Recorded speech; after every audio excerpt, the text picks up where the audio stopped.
राज्याचे कृषी मंत्री दत्तात्रय भरणे आता आपल्या सोबत आहेत। सर, ज्या पद्धतीने राज्यात आणि खास करून मराठवाड्यात जी काही परिस्थिती निर्माण झालेली आहे अतिवृष्टीमुळे मराठवाड्यातले शेतकरी नागरिक मदतीची आस लावून बसलेले आहेत।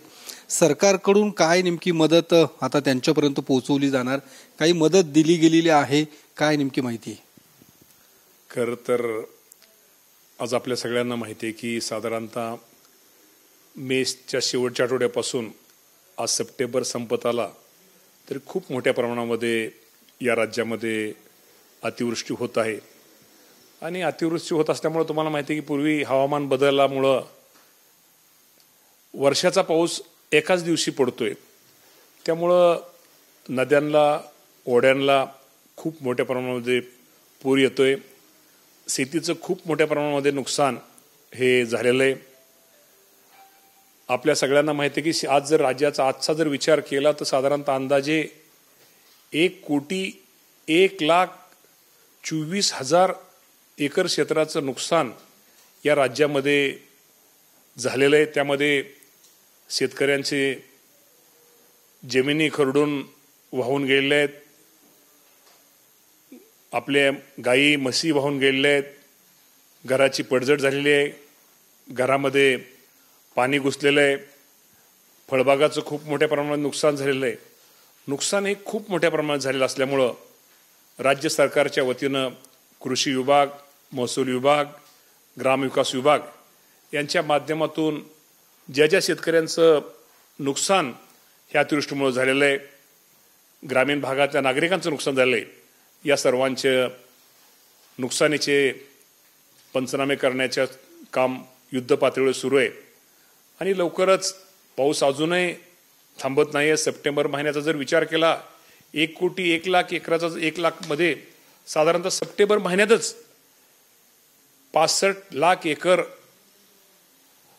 शेती पिकाचं नुकसान झालेलं आहे। म्हणजे साधारणतः सगळ्यात जास्त नुकसान ह्या महिन्यात झालेलं, त्यामुळे ह्या महिन्यातल्या नुकसानीचे पंचनाम्याचं काम हे युद्धपातळी आणि हेच मोठं खरं तर सगळ्यांना आमच्या समोर आव्हान आहे। त्यामुळं पंचनाम्याचं नुकसानीच्या काम लवकरात लवकर पूर्ण करून आणि ताबडतोब येणाऱ्या पंचनामे पूर्ण झाल्या येणाऱ्या 10 दिवसामध्ये किंवा दिवाळीपूर्वी माझ्या शेतकऱ्यांना जे त्यांचं पिकाचं नुकसान झालेलं आहे, फळबागाचं नुकसान झालेलं आहे किंवा इतर नुकसान झालेलं आहे, या सर्व नुकसानाची रक्कम ही राज्य शासनाच्या वतीनं देण्यात येईल। नुकसान भरपाईचं वाटप सुरू झालेलं आहे का? काय साधारणतः किती आतापर्यंत वाटप झाले, काही अंदाज? नुकसान भरपाईचं वाटप साधारणतः सुरू झालेलं आहे। आज जर विचार केला तर जे खरीपामध्ये जे नुकसान झालेले साधारणतः 31 लाख शेतकऱ्यांना 31,64,2215 कोटी रुपये आपण राज्य शासनाच्या वतीनं आपण त्यांना दिलेले आहेत। त्यामुळं अजूनही खूप मोठ्या प्रमाणामध्ये आपल्याला रक्कम त्यांना द्यायची आहे। आणि कलेक्टर जिथं जिथं अर्जंट आपल्याला शेतकऱ्यांच्या घरामध्ये पाणी घुसलंय, तिथं नुकसान झालंय, त्यांना अन्नधान्याचं आपलं किट असेल किंवा जे काय गृहोपयोगी वस्तू आहेत त्या कलेक्टरच्या लेवलला ताबडतोब आपण त्यांना तिथं देतोय। आणि सांगायचं अनेक संस्था यामध्ये आता मदतीचा हात या सर्वांचा पुढे आलेला आहे। शेवटी हे संकट हे निसर्गाचं संकट आहे। हे निसर्गाच्या संकटापुढे कोणाचा नाईलाज आहे। शेवटी माझ्या शेतकरी बांधवांनी सुद्धा मला एक त्यांना सर्वांना विनंती करायची की नुकसान तर 100% झालेलं आहे। हातात तोंडाशी आलेला घास आपला हिरावून घेतलेला आहे। त्या उत्पन्नावरती, त्या पिकावरती आपण अनेक प्रकारची स्वप्न रंगवलेली आहेत, परंतु शेवटी या निसर्गापुढे आपलं कोणाचं काय चालत नाही आणि हे संकट आहे। त्यामुळे मला शेतकरी बांधवांना सांगायचंय, धीर धरा, सरकार तुमच्याबरोबर आहे। शेवटी हे सरकार शेतकऱ्यांच्या हिताचा निर्णय घेणारं सरकार आहे। आणि या राज्याचे मुख्यमंत्री देवेंद्र फडणवीस साहेब, एकनाथजी शिंदे साहेब, अजितदादा पवार साहेब, ही सगळी मंडळी अजूनही ज्या आज आपल्याला NDRF SDRFच्या माध्यमातून जी मदत आहे या बाबतीमध्ये अजून माझ्या शेतकऱ्याला अधिक जादा काय देता येईल, अजून शेतकऱ्याच्या दृष्टीने कुठला निर्णय घेणं हिताचं आहे, यासाठी मुख्यमंत्री, उपमुख्यमंत्री हे दिल्लीला जाऊन नरेंद्र मोदी साहेब, अमितजी शहा साहेब यांना भेटलेले आहेत। निश्चित प्रकारे ही मंडळी आपल्याला चांगल्या प्रकारचे राज्याला या संकटाच्या काळामध्ये, अडचणीच्या काळामध्ये शेतकऱ्यांना मदत करतील। निश्चित. पण केंद्राकडे तुम्ही जसं म्हटलं मुख्यमंत्री जाऊन आलेले आहेत, मग केंद्राची अद्यापर्यंत मदत ही जाहीर झालेली नाहीये, कारण तिकडे पंजाब सरकारला मदत जाहीर होते, मात्र महाराष्ट्रात अद्यापर्यंत मुख्यमंत्री देखील जाऊन आले, त्यांनी अमित शहांना पत्र देखील दिलेलं आहे. कधीपर्यंत ही मदत जाहीर होईल आणि साधारणतः काही आकडा आहे का? नाही, मदत होण्यापेक्षा आपल्याला काय झाले, आपल्या राज्यामध्ये जो पाऊस पडलाय तो साधारणतः पाऊस आपल्यामध्ये जास्त जो पडलाय तो सप्टेंबरमध्ये पडलेला आहे. त्यामुळे आता तिथं सगळे पंचनामे युद्धपातळीवर नुकसान झाले त्याचे पंचनामे करण्याचं काम युद्धपातळीवर चालू आहे. साधारणतः हे आकडे 8 दिवसामध्ये आपल्या सगळ्यांना मिळतील. शेवटी कुठली गोष्ट आपल्याला शेवटी त्या केंद्राला आपल्याला त्या गोष्टी सांगाव्या लागतील, एकूण आपल्याला त्यांना सगळा अंदाज द्यावा लागेल आणि ते आपला अंदाज घेऊन लवकरात लवकर आपल्या सगळ्यांना अंदाज तर आपण त्यांना दिलेलाच आहे, पण ते लवकरात लवकर त्यांच्याकडून आपल्याला नक्की मदत होईल ही आपण अपेक्षा ठेवूया. जी मदत वाटप सुरू झालेली आहे ती साधारणतः NDRFच्या नियमानुसार 23च्या NDRFच्या नियमानुसार सुरू आहे. विरोधकांचं म्हणणं की खूप तुटपुंजी मदत आहे. 8,500 रुपये म्हणजे खूप कमी जी मदत शेतकऱ्यांना मिळते, त्याचं नुकसान ज्या पद्धतीने झालेलं आहे त्या पद्धतीची मदत त्या शेतकऱ्यांना होताना दिसत नाहीये.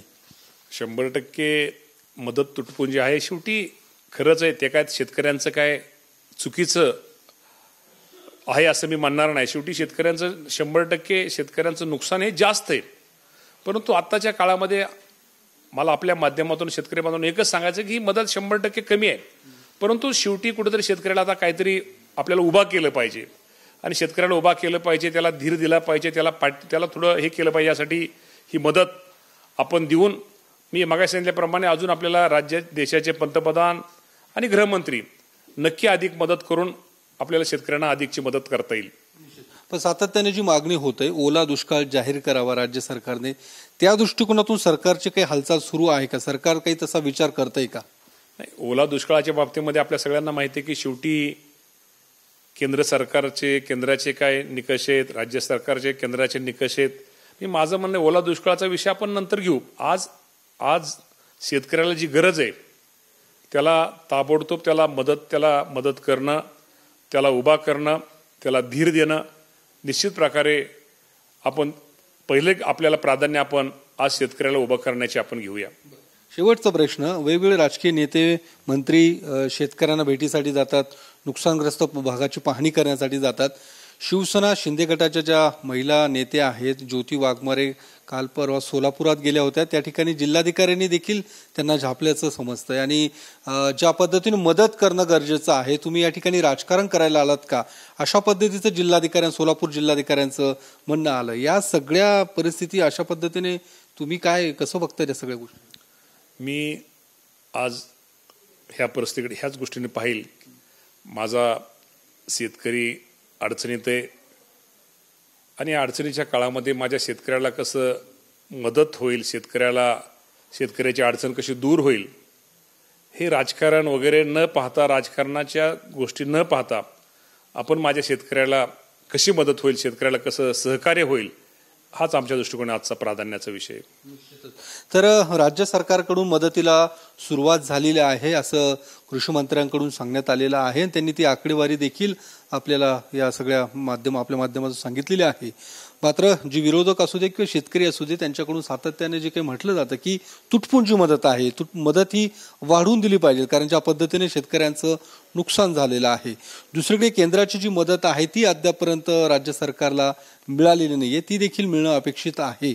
मात्र यापुढच्या काळात शेतकऱ्यांना अजून कशी भरीव मदत देता येईल यासाठी सरकारचे प्रयत्न सुरू असल्याचं कृषी मंत्री दत्तात्रय भरणे यांनी स्पष्ट केलंय. कॅमेरामन कृष्णा पवारसह मी योगेश बोरसे, TV9 मराठी, पुणे.